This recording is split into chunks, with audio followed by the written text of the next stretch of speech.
Oh, wait a dang second. This ain't a paintball gun. This is something a lot cooler, actually. All right, Tippmann M4-22 Elite. Let's check her out.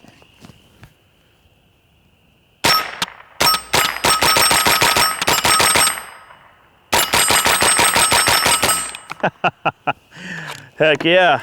All right, guys, welcome back. Eric here with Iraq Veteran 8888.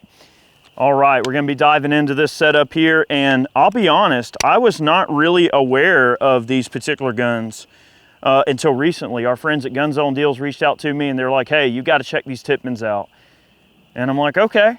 So we got one of these things in. Actually, we got a couple of them in. I'm not gonna spoil the surprise, but we're gonna show off another one in a different video on down the line here. But this particular one is set up as a pistol, obviously.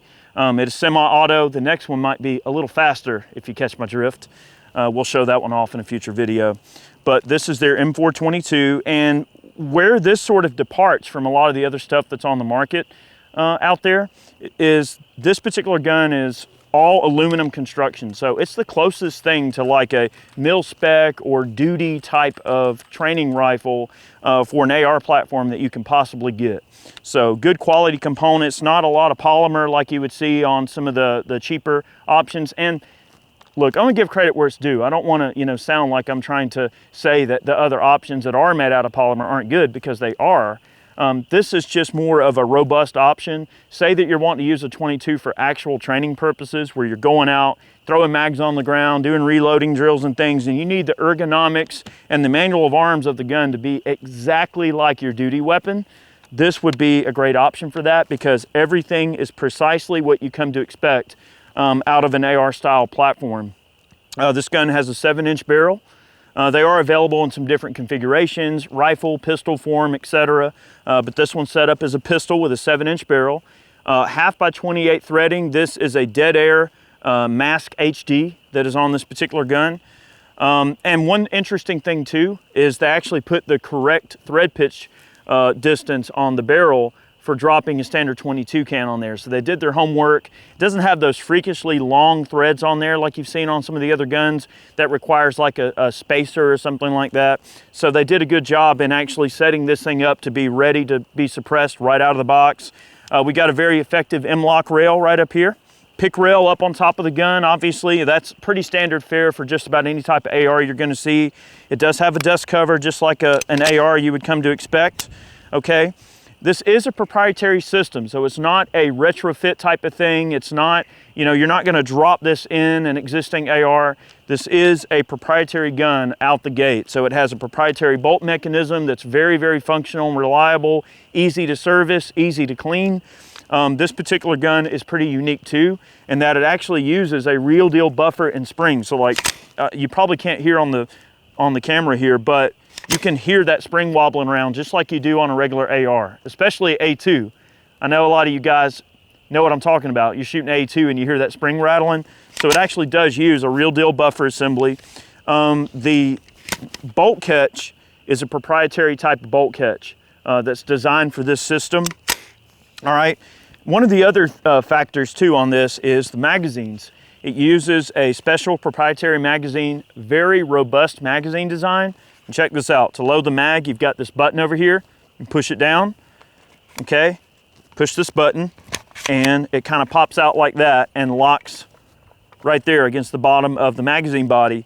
And you've got these tabs built into the magazine, and you squeeze them down, and you can use it as a kind of a built-in reloading tool to load the magazine. And then when the magazine's full, these hold 25 shots. Push this back and kind of slam it home. Not too hard, but get her home, and there you go. You've got the exact profile of a real AR-15 magazine. So if you're putting it in your kit and running around and training, you can do that. Everything will translate exactly to what you expect out of a real deal AR magazine. And I think it's clever too, the way they built this with these tabs in the top of the magazine. So let's say that for whatever reason, the magazine wears out or you're having feeding problems, you could in theory replace these two screws, just drop those out and you can replace those metal feed lips there, which is really handy. And so far the mag's been holding up really great. The only thing I will mention, it's just a tiny talking point, is that the springs on these when they're brand new, they are super, super robust springs, okay? So expect to shoot them a couple of times and get them to kind of break in and wear in a little bit. On the machine gun version, we were seeing every now and then out of the top of the magazine, the first couple of rounds having a little bit of an issue. And we think it's mainly just because that spring is so gnarly on this. We'll get into that in a future video, but I've been very happy with it. All right, let's shoot the gun a little more. All right, this is Federal 38 grain, copper plated, hollow point, just standard old bolt pack black box here. This stuff's moving at 1260, so this definitely qualifies as full power 22 ammunition. All right. Very comfortable ergonomics, exactly what you come to expect out of an AR.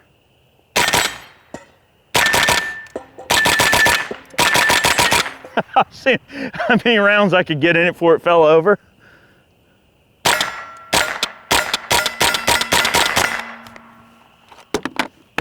Magazine's drop free real easy, that's nice. Very comfortable to shoot, nice trigger.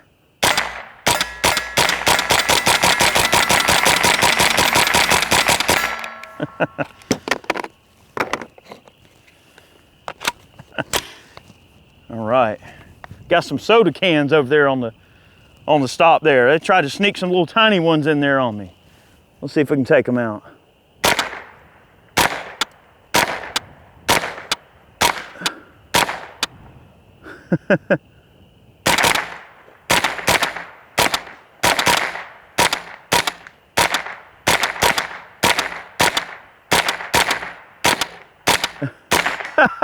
Hitting that bottle when it's swinging.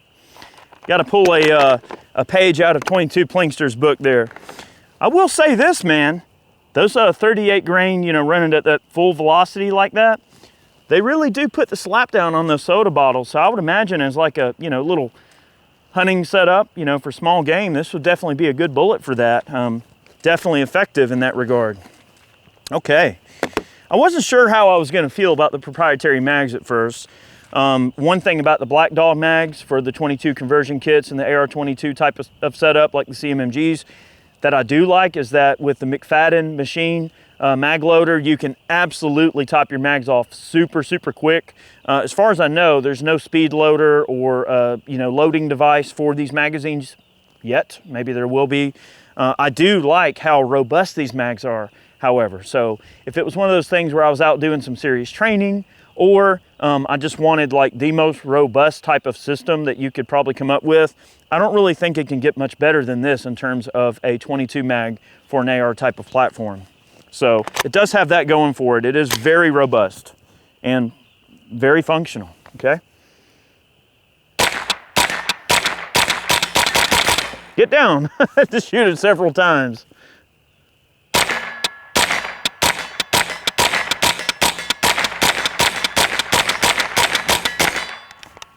Wow, okay. I want to add this as well, something that I want to mention, is that this full power ammunition that we're running, out of the 7-inch barrel, it does crack a good bit. It's kind of loud even with the can, and that's fine. Like if, as a suppressor host, this thing, it definitely knocks the edge off having the can on there. I would probably like to see something like this with maybe a 4.5 or 5-inch barrel.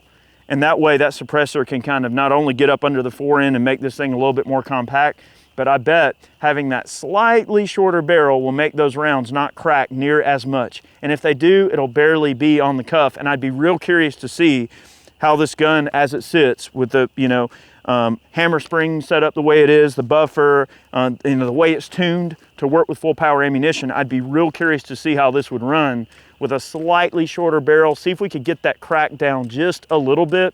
And I think, be surprised, this thing would work really well with supers as well, right? Running you know, full power ammunition and it not be quite as loud with the suppressor. Just a thought, that's just me talking there. But man, this is a sweet gun. And also, look, price point. When I was talking to Guns on Deals, our friends over there, they're like, hey, you know, these things are coming in at a ridiculously good price point, especially when you compare it to something like, and I hate to draw comparisons, but I mean, I own the Smith & Wesson M&P 15-22, and it's a great setup. And yes, it is proprietary as well. You notice that the bolt mechanism on the M&P it's kind of its own little animal, and it uses proprietary magazines. So we can't really knock the M&P because this uses proprietary magazines, but for the price point, you do get a more robust construction in the given gun. Now this does use you know, their type of trigger arrangement, but I imagine with a little bit of experimenting, you could drop your favorite trigger in here if you wanted to. I don't really see why that would be an issue, especially some of your aftermarket triggers that have, you know, lighter springs or performance enhancing springs and stuff that might not be like a full power military spring or something like you'd see in a mil-spec trigger. It would probably run just fine in this. Really, really cool stuff. The hammer on this gun does look, I believe, like it's profiled pretty thin. That is probably, okay, for a couple of reasons. One reason is to decrease the mass of the hammer so that the bolt can overcome the hammer a lot easier. So that way you don't have to sacrifice the reliability of the hammer spring having to be lighter. You still get a full power hammer spring, but with less mass on the bolt or the hammer, it's easier for the bolt to overcome that mass and push it down, right? Okay, so that's one thing to consider. So for aftermarket triggers, you may have to do some searching on that or possibly some modification, but I don't see why you couldn't, you know, possibly end up working with some form of aftermarket trigger if you wanted to. The trigger on this gun, though, to be fair, is extremely nice. For an out-of-the-box gun, it is stellar. All right, I'm gonna shoot the gun a little bit more. Running real nice here. You know, right now with ammo costs being stupid like they are, this is a great way to get some practice in, some training, and not have to spend a ton of money.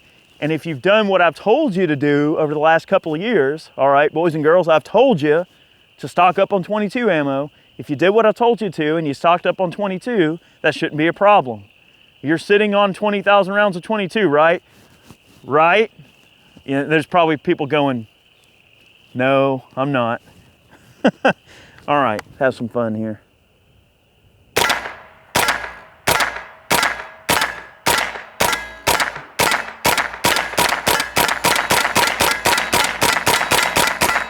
Yes, sir. Fantastic trigger. I mean, I don't really think a trigger upgrade or modification would be neat. I mean, this is a nice trigger right out the gate. Very accurate. Very pleased with this.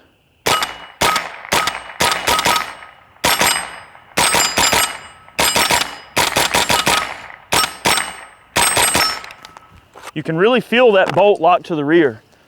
And that spring in the buffer, when it kind of settles in, you can feel it wobble just like a real AR. That's cool. So if you're expecting to hear that lock back or feel the lock back and hear that spring, when you run an AR enough, you know to listen for that because it makes a distinctive sound when the bolt locks to the rear on an AR. Not only do you feel it when the bolt's in full battery, it stops, you feel the difference, but you hear it too. You don't hear that wobble once that spring is still compressed. So they really did their homework here in making a gun that can absolutely be used as a training aid to someone who actually wants to do real training, you know, with their AR and try to save some money, you know, and not have to spend, you know, money on 5.56 ammo, which right now is ridiculous, right? All right, one last mag. We'll let you guys get back to your day. Another thing that I failed to mention is their backup sights. So the gun does come with their version of their own backup sights. They are Tippmann marked. Similar type of thing with the grip is also Tippmann marked. And then their brace design. So it's actually a proprietary brace that they make for this gun. It is adjustable, which is really nice. You do have a QD point here on the brace, which is really handy. And of course, plenty of M-LOK accessory slots through and throughout. Really cool setup. I'm gonna run one more mag, and I think we've said what we need to say here, but man, this thing has just been running great. Very pleased with it.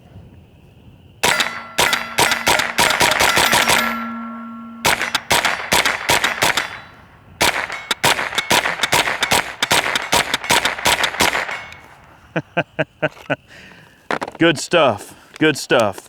Definitely special thanks to our friends at Gun Zone Deals. Hey, and Tippmann, also, thank you for sending this out for us to check out. Really, really cool type of setup here. Really digging it.